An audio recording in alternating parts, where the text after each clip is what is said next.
When I was 10, I was diagnosed with a neuromuscular disorder, and they thought at the time it was muscular multiple sclerosis.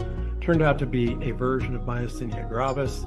From 10 to 18, I was on medication, couldn't play regular sports, so you got to find a way to fit in. So how do you fit in when you can't play sports? You do drama, you find clubs, you do student government. So I did all that. And then I got lucky. I did a talk when I was 16 to a charity for Myasthenia Gravis Foundation. And that's when I knew I wanted to be. Welcome to Beyond the Business Plan. I'm LeAnn Lyon, your guide on this journey to success. We will explore the inspiring stories of visionary leaders and groundbreaking entrepreneurs and unveil the tools and strategies that can empower you to manage your business from anywhere in the world. Join me, LeAnn, as we learn, laugh, and take the leap towards unleashing your joyful business journey. And let's make it happen now. My guest today is a dynamic executive consultant, a positive intelligence trademarked coach, and international speaker with over 4 decades of experience in personal and organizational optimization. Renowned for his engaging and high-energy presentations, Dr. Bryan specializes in leadership development, mental fitness, and helping business owners and professionals achieve breakthrough performance. His extensive background includes roles as a senior psychologist in, let's call them, challenging environments, such as, maximum security prisons, and as a trainer for major organizations you've probably heard of, like IBM, Hewlett-Packard, and the U.S. Treasury. Money, money, money. Okay, Dr. Bryan is celebrated for his practical, science-based approach, blending humor, see, I'm trying, and real-world insights to make complex psychological concepts accessible and, most importantly, I think, actionable. He empowers clients to build resilience, clarity, and lasting success. On his show, The Leadership Continuum, which is a TV show podcast, Dr. Bryan Grossman shares leadership models and mental fitness tips through engaging case studies. Dr. Bryan, are you in the house? I am here. Yes. Yay. He's here. So Great one of to my meet you. favorite TV shows was House. Okay. Yeah, about a doctor in the house. So Dr. Right. Bryan's in the house. Hey, it's good to see you.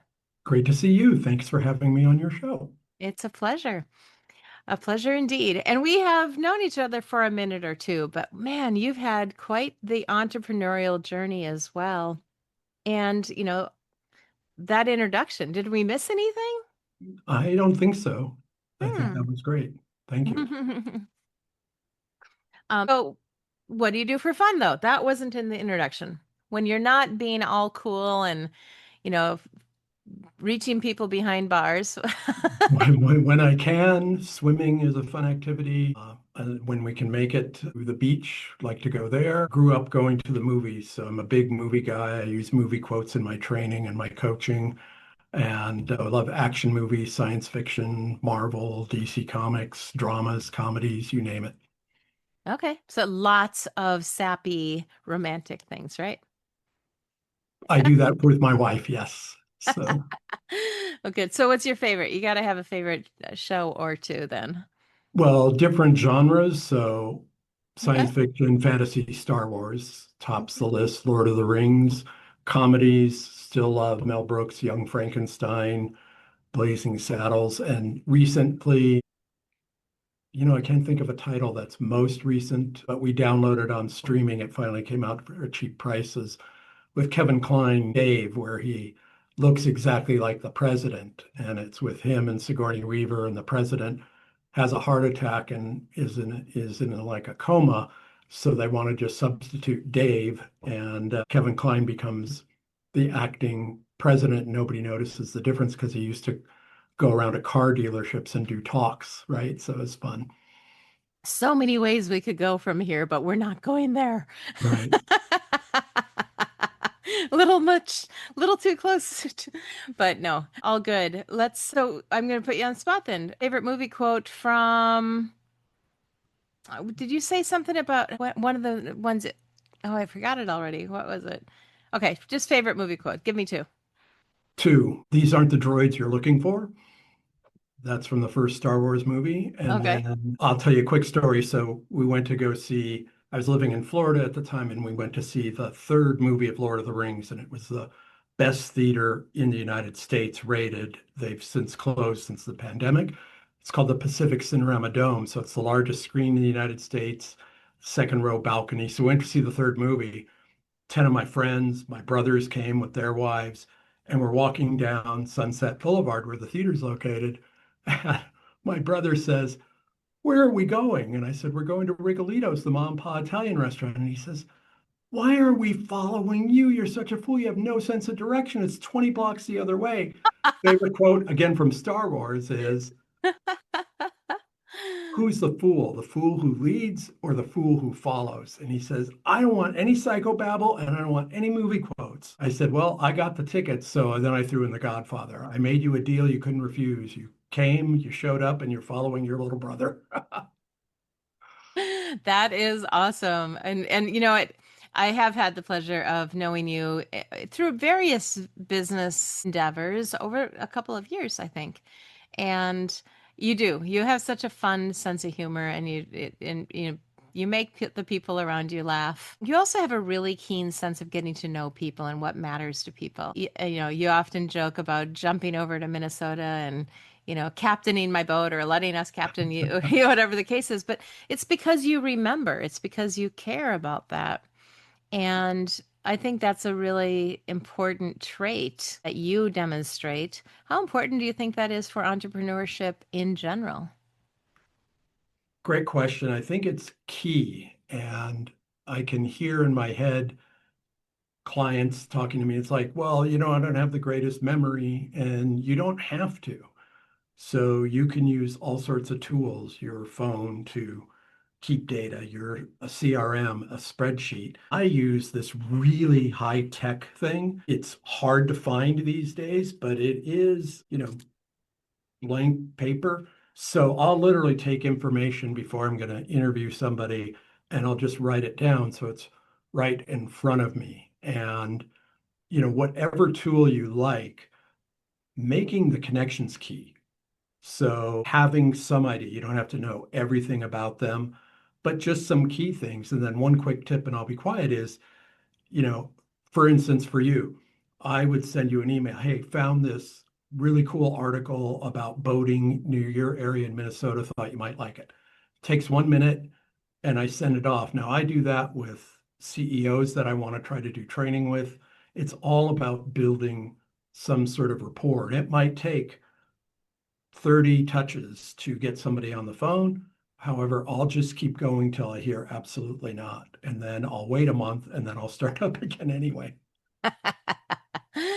A couple things there. First of all, if you're listening to the podcast, I do want to say he just showed a notebook, and it was a spiral bound notebook. So yes, it can be, as he said, blank pages, but it was truly a bound notebook as well. And that can be that simple. I also noted one other thing. You said it right. It's rapport, not rapport. Thank you. But rapport, absolutely. So critical. And is that okay? We know you're a doctor of psychology. That's what it's not an MD, it's a doctorate of psychology. Is that correct? Yes. Okay. So And so PhD, I can talk to you and tell you might need medication. I can't prescribe it. there you So go. Excellent. So, how much of what you apply in I mean, obviously sometimes you're directly applying your business, but what you learned in college, does that have a lot to do with your success, do you think? I'll go backwards from that. So I grew up when I was 10, I was diagnosed with a neuromuscular disorder. And they thought at the time it was muscular multiple sclerosis. Turned out to be a version of myasthenia gravis.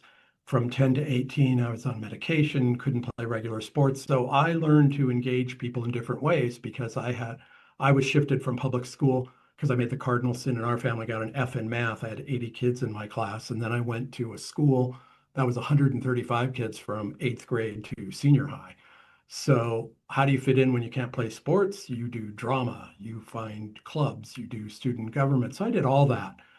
And then I got lucky. I did a talk when I was 16 to a charity for my Myasthenia Gravis Foundation. And that's when I knew I wanted to be a speaker. And it's taken a long journey to get there to get paid. But I'll never forget what the director of the charity said. She said, let's go over your speech a dozen times. You have two goals. And I said, what are they? Make them cry so they write checks. Make them cry so they write checks. If you make them laugh, they won't write checks. So I made them laugh and I made them cry, and they did write checks.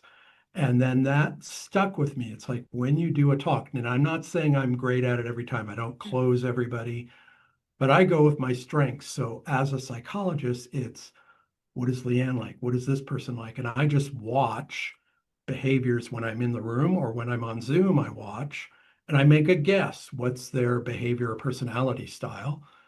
And then kind of go with that. And all of you have access to easy ways to read people, and be happy to help people listening on tools to make that happen.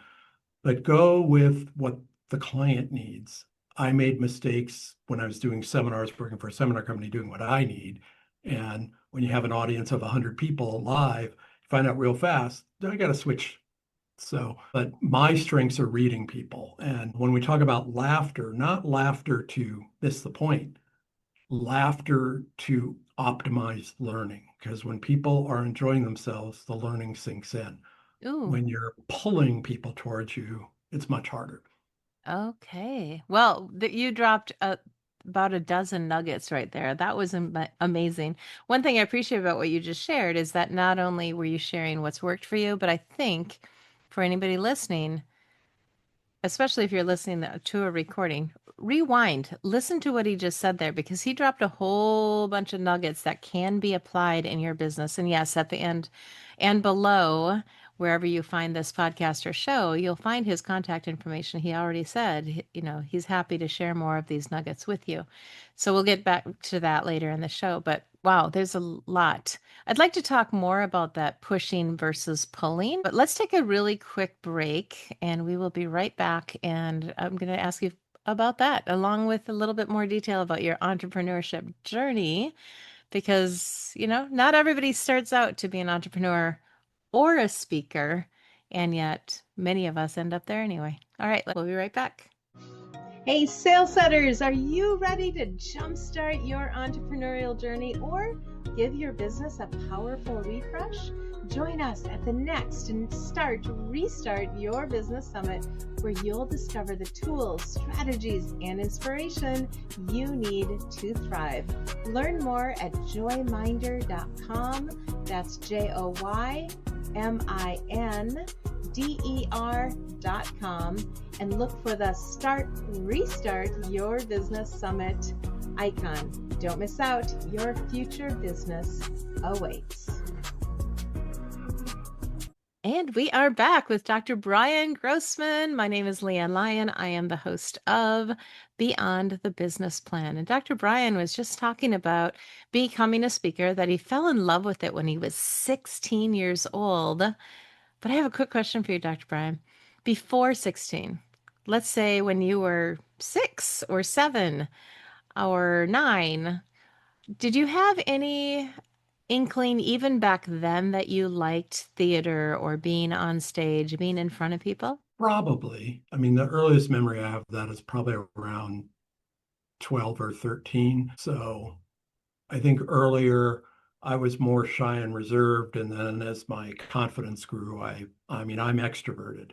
Mm-hmm. So both my parents were extroverts. And then, so it took me a while to overcome, not that they were mean or anything, but I'm the youngest of 3 kids, and my 2 older brothers I always thought were dominating. I think my best moment when my middle brother was picking on me one day is when he stopped and we were eye to eye. And he said, "When did you grow?" And I said, "Last night." And it's really harder to do the picking when you're equal height. He's always been stronger, but Yeah, that's okay. interesting. And but I think also what taught me is having that disorder.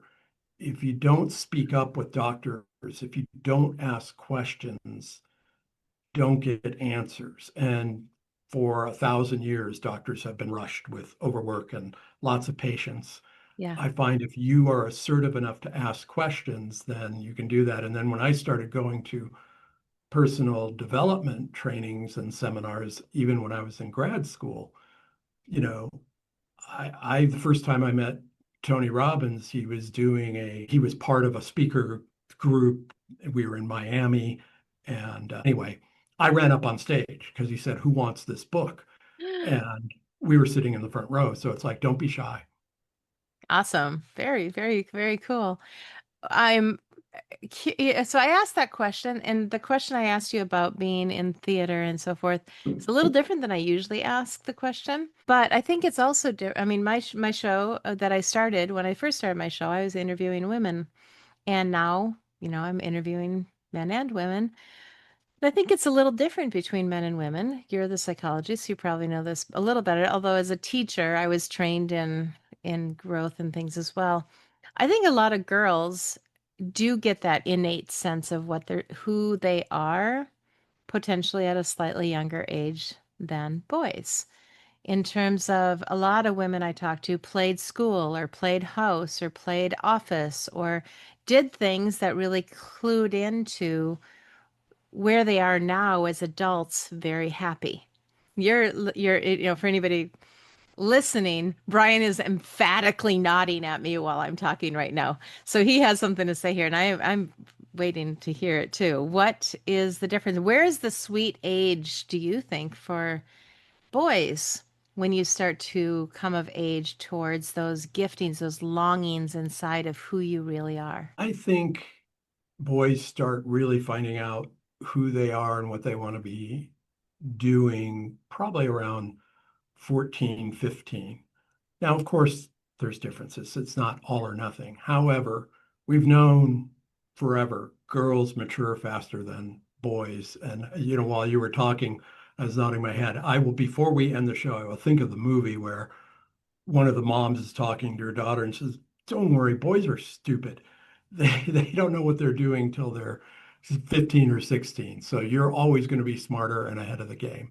Hmm. And spent a lot of time working with adolescents in my early psychology career. And I think it just boils down, and I really think this is true for entrepreneurs, even as adults. It's like we can get away from what we love doing. And if you're doing your own business, it took me a while to learn this. My dad had his own pleating and embroidery factory. And I think that's why today I don't have a 50-year pension from a corporation sitting in the bank, because it's always been, I always have had all these other jobs, whereas my wife retired as a 30-year school counselor and had two schools that she was at. Yeah. And so once you can plug into what your strengths are and figure out what drives you, now sometimes that happens early, but I think for boys, it definitely takes longer. That's what I've Yeah. seen. So 15, 16, start figuring it out. And by the time you maybe, whether you start college or not, or vocational school, Yeah. when you're 18, 19, you kind of know what you're good at and what you need to work on. I wonder how that's such an interesting dynamic because I do believe, and this show, is for people who are considering entrepreneurship, who do have that kind of feeling inside, that longing. We know the statistics are that 41% of American adults have a longing, feel like they want to own their business, which is still a minority. It's just a big minority. And yet only 6 to 9% are actually gainfully self-employed like us. So, but I find that those that are self-employed tend to be doing that thing that made them happy when they were younger. That was kind of my point. And I've also thought it was before the world kind of came in on you and was like, but you need to make money. You need to have a, you need to have a pension. You need to have an income. You need to provide. And so again, we get to a little a kind of a dynamic of men and women as we get older, of that providing and, well, I'm going to get a job as a doctor, lawyer, now if you really want to make the money, go into HVAC, plumbing, electrical. But because from the provision point of view, but again, don't go into electrical if you hate it. Like, don't go into the job for the money. And I wonder if boys develop later, do they sometimes get sucked into those I, I, income I more? think, and I hope I didn't cut you off. No, I'm thinking out loud. The biggest challenge is family-owned business. Mm-hmm. So both my brothers, I mean, we were down in my dad's factory when I was in kindergarten. I was picking up spools of thread and alphabetizing them by color and number. I mean, there's a difference between aqua blue 7 and aqua blue 8, but you don't know that till you put it against white. And so I thought I wanted to run the company forever. And then in ninth grade, when we were working in the factory, I said, hey, this is boring. I want to go home and swim with the girls next door. And my dad said, you're not having fun. And I said, I stopped having fun at 9 o'clock this morning. It's 3. And so, my brothers stayed in that business for a while. And family-owned businesses can be difficult because you might feel the pressure of having to take it over and you don't want to, but you want to keep the family legacy. And then I think that's where my sweet spot is helping people identify what are your strengths, what do you want to do. I know you can start laughing at this. It's like you'll do something techie for me. It's like, oh, this is so simple. And I'm like, wait, let me get some hot toothpicks. I'll put them under my fingernails rather than do this. We all have strengths and weaknesses. And I still maintain to this day that Microsoft Excel was Bill Gates' revenge against anybody who picked on him. It's a useful tool. For me, it's never been intuitive. So what are you great at? What do you want to do? And then what do you need to do? And I think the paradigm you mentioned of men and women, men are still expected to be the provider, and I get it. And it's hard when your income is up and down. So the questions about starting your own business are, what's the potential for making money? And I encourage everybody to watch 5 or 10 shows of Shark Tank, because if you do, you'll hear the sharks say, this is not an investable business. Go get a day job, pay your bills, and do this on the side for extra income. And for me, the drive to be a speaker, be a full-time coach, and provide is the biggest challenge in my family right now. But when they see how happy I am, you put me in front of a room of people or a computer full of people on Zoom, I light up like a Christmas tree. And so I am doing things to provide, but I'm also not stopping the train.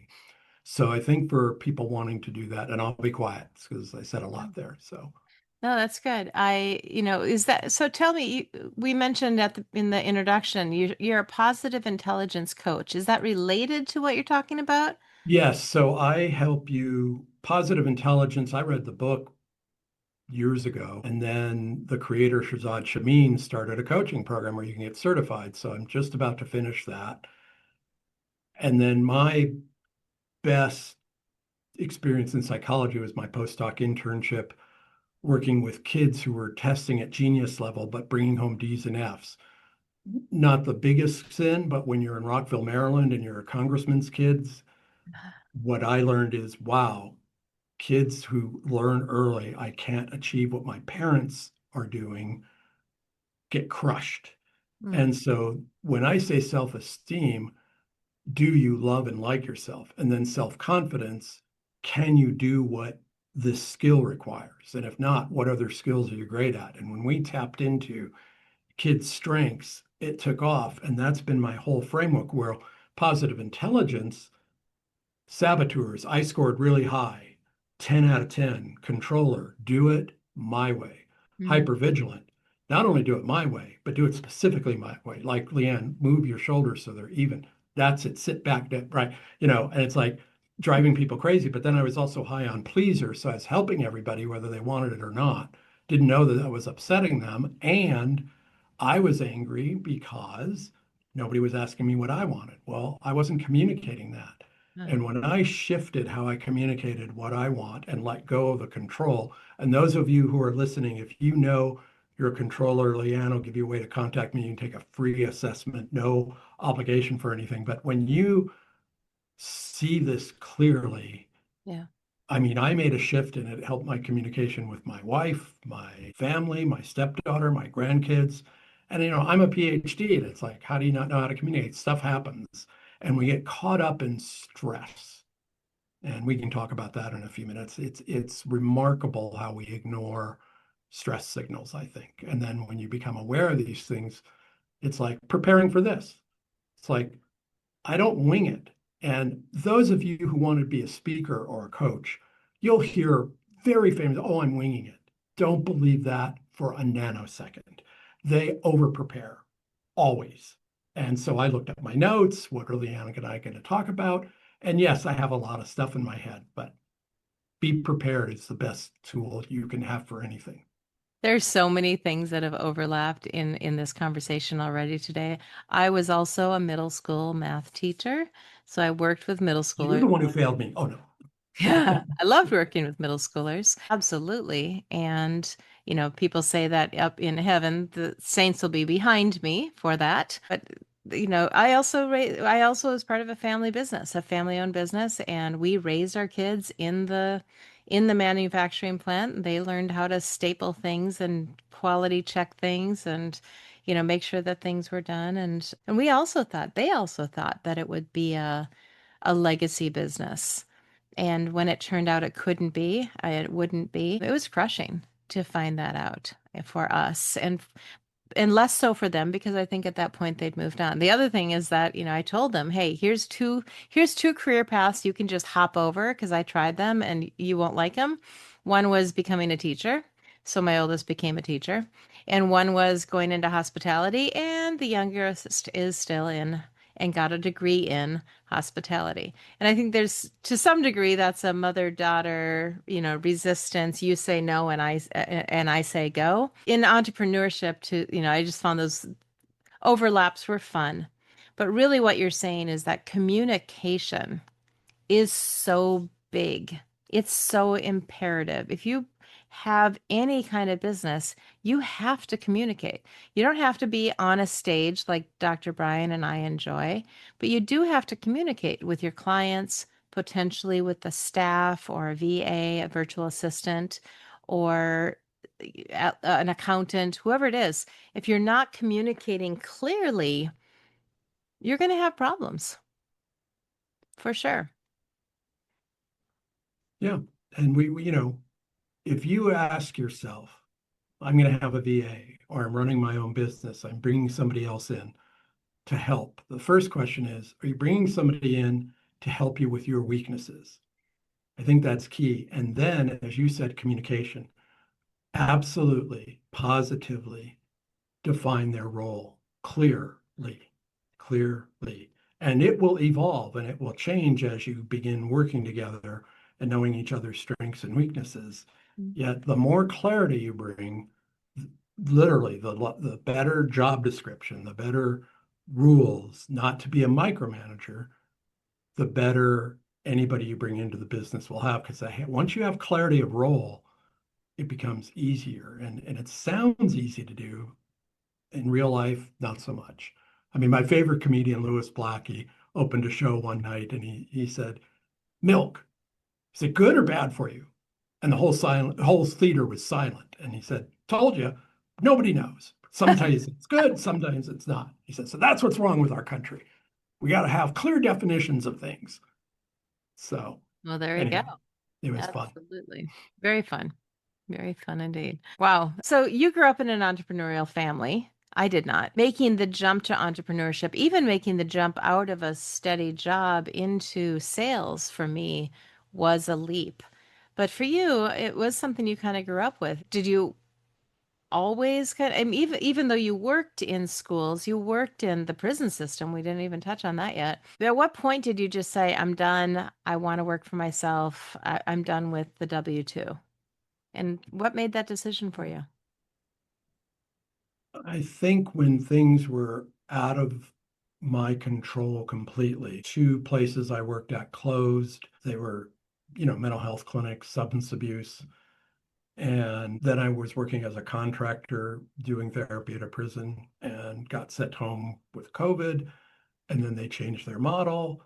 And I literally sat down with my family and said, I will do something to pay the bills. But, and I don't really like that word, I've got to pursue my dream. You got to give me 3 years and I'm going to do coaching and speaking full time and earn a living and travel with everybody. And I'm going to make it happen and I'm going to find a way to make it happen. And, this year, not to be boastful, no VA, no assistant. Last year, I applied for 5 different talks. If you look at my website, those of you that are techie are going to go, wow, does it need help?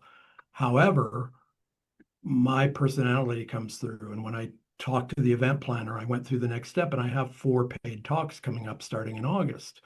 And I went to a networking event and I did a 30-second thing. And the guy said, oh, you need to be on our leadership panel in 2 weeks. And I said, I absolutely do. Wonderful. And so stuff will start to happen Yeah. automatically. And I know some people think it's woo woo. If you're putting all the pieces together, stuff starts happening in the universe where you start meeting the people. My running joke with my family is, why are you on the computer all the time? Why are you going to these networking events? And I will literally I try not to be too sarcastic. I open up the front door and I said, look, and they go, I don't see anything. I said, exactly. No one's coming to the door to hire me. So the more I put myself out there, the more will happen. Exactly. And there you go. Well, I have one more question for you, but before we get there, how can people get in touch with you? What's the best possible thing? For me, it's easy. It's LeAnnLyon.com. 5 letters LeAnn, Leann, 4 letters Lyon, Lyon.com. That's a great way to find out what I'm up to, what I'm going to be up to. You can find me on LinkedIn. You can find me on Facebook, Instagram, soon to be on TikTok, if not already. So what about you? Drive to Henderson, Nevada, no matter where you Okay, are. No, excellent. Dr. DR, so DER, the abbreviation for Dr. Brian, Brian, Grossman, Grossman, GROS like Sam, S like Sam, MAN.com, DERBrianGrossman.com, and also on LinkedIn, Dr. Brian Grossman, LinkedIn/in/Der Brian Grossman, and easy to find. I have never, ever heard anybody ever say dirt. Ever. Well, That's because awesome. most people will put the abbreviation, put DR dot and You're not, yeah, no, no make dot. So sure. DERBrianGrossman.com. Plus, if you're driving while you're listening to this fascinating, fun podcast, you can remember DERBrianGrossman.com. Yeah, that is fun. And just one last question. I mean, what piece of advice do you have for those aspiring entrepreneurs who are like, man, I know I want to, but whatever their hesitancy is, what's your best piece of advice for those people? Make the shift. If you have the drive, so that's one piece. And then the second piece is find the people around you that can help, for lack of a better term, coach or guide you. I will do that for 2 free sessions for anybody. Just put LeAnn Lyon podcast in your subject line if you're contacting me on my website or emailing me. And then I can, besides LeAnn helping you in the journey, depending upon your strengths and weaknesses, there's different people. I'll tell you what nudged me is I was looking for another job. And if you don't mind me mentioning another person who's a LinkedIn specialist, her name's Brenda Miller. She helps you find work on LinkedIn and get a bigger slice of pie on LinkedIn. She called me after one of her job webinars. And I was like, wow, getting called by a bigwig. And she said, did you know you can market yourself as a coach and speaker on LinkedIn and keep your day job? Because in substance abuse, being a coach and speaker isn't competition. You're not trying to open your own clinic. And I'm like, I didn't realize that. And that started it. I was like, okay, I'm going to find a way to make this happen. And then I want you to promise to take a breath when somebody tells you this is easy and your business will fly. It's like everything is difficult. Some parts are simple, some parts are not. So if you have a team of people guiding you, you'll jump through the hurdles, and it's okay. Don't ignore your emotions. That's not psychobabble. When you're angry, call a friend or colleague. And if you need to vent, you need to vent. Vent, and then go talk to people in a calm voice and communicate. So communicate, go with your drive, make the shift one step at a time. If you can do 1% a day, the end of the week, you're 7% better. Then you're 14% better. It's just 1% a day, Yeah. and things start to happen. Yeah, 100%. And it's, it is so important to find your tribe. Excuse me. And there are tribes out there, whether you find it in a networking group, there's so many networking opportunities in real life as well as online. Find your tribe, because I'll tell you what, something else Brian kind of touched on, but kind of didn't. It's usually not your friends and family that are your tribe. In Right. fact, they can be your biggest hindrances to stepping forward. And psychologically, they're trying to keep you safe. And that's often the case. They're not encouraging you because they're comfortable with who you are in their life, the way you are in their life. And so find your tribe of people that really do want to make the shift, or I call it take the leap and move forward. And that's what Beyond the Business Plan is all about. Take that leap, jump forward, learn from experts. If you like what you've heard from Dr. Brian, I hope that you'll reach out to him. Of course, the information will also be below anywhere that we put this podcast or show. And likewise, if LeAnn, if I can help you with anything, my contact information is out there as well. And I will add, Yeah. through my years of experience with LeAnn, I know I love taking complex issues and breaking them down to simple points. LeAnn knows business inside and out, starting up, finishing, selling, reselling, but her tech expertise is phenomenal, and how she teaches and guides makes any challenging issue easy. So really use her as a resource. And then I just want to add real fast, you're right, friends and family won't support, I get all, oh, you're starting another thing, Yeah. right? Just talk about, oh, I had this success today, and leave it at that. It could be minor, the stapler worked. That's important. But outside of your friends and family, you'll find people who will guide you. There's lots and lots of experts out there. Of course, In LeAnn fact, and I are the best. and Brian, to be fair, has been part of a group that I call the Leaders League for several years, and it is a private group. There's many other groups out there in the world as well. Leaders League is for entrepreneurs that I'm specifically aligned with, but there are, other groups. I'm helping to start an online networking group for nationally focused entrepreneurs as well, and so much more. Brian, it was great having you here. Any final before we wrap this up today? Something just popped in my head from what you asked earlier. Yeah. So, we talked about communication. So communication with yourself. And just to remind people, what is mental fitness or positive intelligence? We have that judge critic. And Mhm. right now, your judge is saying, don't do this. And it's going to stop you. So let's do something simple. It's called the Ben Franklin T. Left side positives, right side negatives. Every day for a week, write out the positives and negatives of starting your own business, whatever it is, whether it's franchising, whatever it is. And after a week of doing that, contact someone that's not friends and family, LeAnn, myself, another entrepreneur coach, someone you've seen, and go over that with them. See if you've missed something, or use AI. Did I miss something? That's free.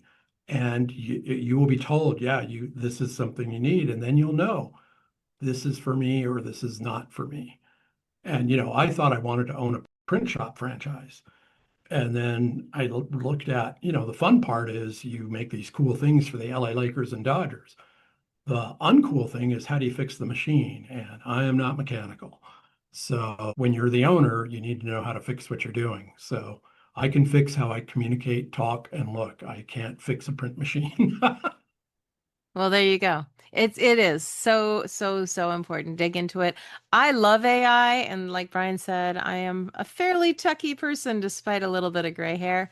I love AI. In fact, I have a whole bunch of new AI stuff coming out soon. Brian doesn't even know about it yet, but we'll get there. So thank you, Dr. Brian. It's been wonderful to have you here on the show, and I want to thank our audience as well for joining us on Beyond the Business Plan to unleash your joyful business potential. And remember, entrepreneurship is a voyage that you can take with other people. So, as I've already said, find your tribe for the journey. And give us a like or subscribe or whatever you do on your favorite podcast or video platform to keep shining and aligning with your purpose and Joyminders Solutions, which is my company. Then come on back every week for our new inspiring episodes. And until that time, I'm LeAnn Lyon, your Chief Joy Officer, signing off. Keep spreading the joy, leading with heart, and I will catch you on the next wave of success. Hey, coffee aficionados and entrepreneurs, LeAnn Lyon here. Are you craving that caffeine kick, but looking for a healthier alternative? Well, 9 years ago, I discovered the ultimate collection of energizing options to fuel your entrepreneurial spirit without the jitters. Discover your next favorite pick-me-up today and keep your business dreams brewing strong. Hear what it did for me by visiting this website, whyIlovemycoffee.com. Yes, that's the URL, whyIlovemycoffee.com, because your peak performance deserves more than just another cup of joe. Thank you all for joining us today on Beyond the Business Plan. It's been a joy and a privilege to share this space with you. For more inspiring stories, tools, and actionable insights, make sure to follow us on your favorite video platform. Visit my website, LeAnnLyon.com, and keep leading with heart. And I'll catch you on the next wave of success.